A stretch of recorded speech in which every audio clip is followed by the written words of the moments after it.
If you do good, good will come back to you. If you do evil, evil will come back to you. You reap what you sow. Do you all believe in such words? It might sound a bit religious, but this time it's about an incident that happened in Shimane Prefecture that made me feel that way.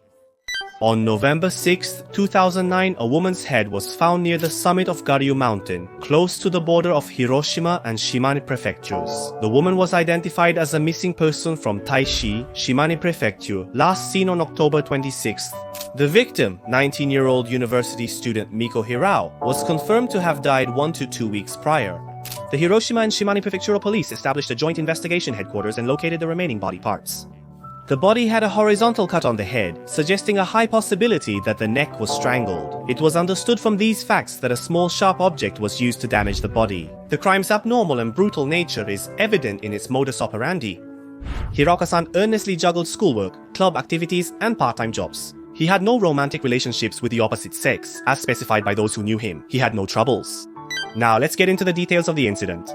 It occurred on October 26, 2009 at his part-time job in the city. He vanished after leaving work at the shopping center at 9 p.m. while heading home. There are many security cameras installed in the area where his girlfriend lives, but none of them captured him at that time. A white sedan sped off as if chasing his girlfriend.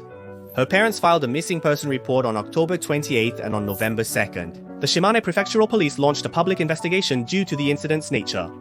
On November 6th, a part of the body was found in Mobara. On February 26, 2010, a special reward system was applied in this prefecture. On April 26, they called for information provision. On October 26, 2012, 11,000 flyers were handed out. As the statute of limitations approaches for abandoning a body, the investigation shifts focus to the crime of murder without a body. Personally, I think the police's initial investigation into this case was not bad.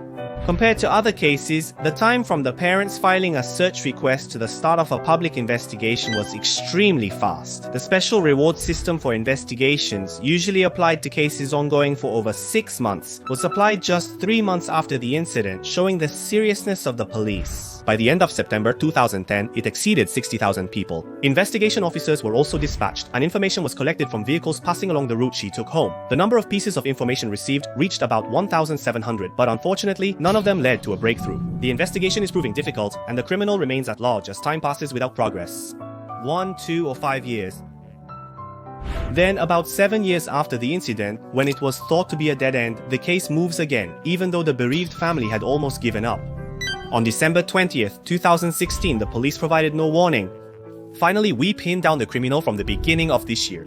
The investigation headquarters looked into individuals with past sexual offenses. He resided in Masuda City during this case. The suspect, Yoshiharu Yanono, was revealed to have been involved with a woman in 2004, 5 years prior to the incident.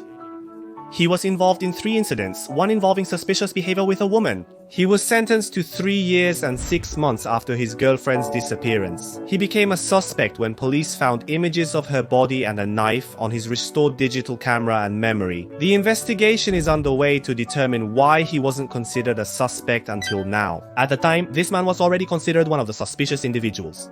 The reason for that was the car that was also mentioned in the eyewitness testimony.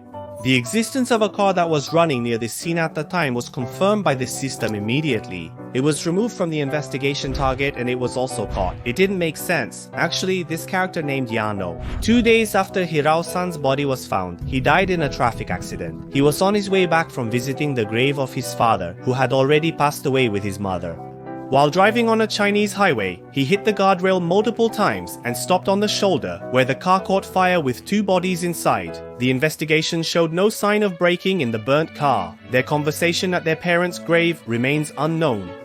The police will send the documents, but since the suspect is dead, it becomes a non-prosecution case and will be closed. Why? Was Mr. Hirao targeted? It is said that the two had no contact at all. This is my speculation, but it's a shocking move by this man. I don't think it's just a coincidence considering this incident. He lost his girlfriend in the town where she lived. October 26th has been designated as a day of life and safety. Victims and their families of any incident will inevitably feel hate, wonder why they were targeted, and experience helplessness. However, we must do everything possible to prevent such incidents from recurring. Please be careful to avoid involvement in such incidents. Thank you for watching. See you in the next video. Bye bye.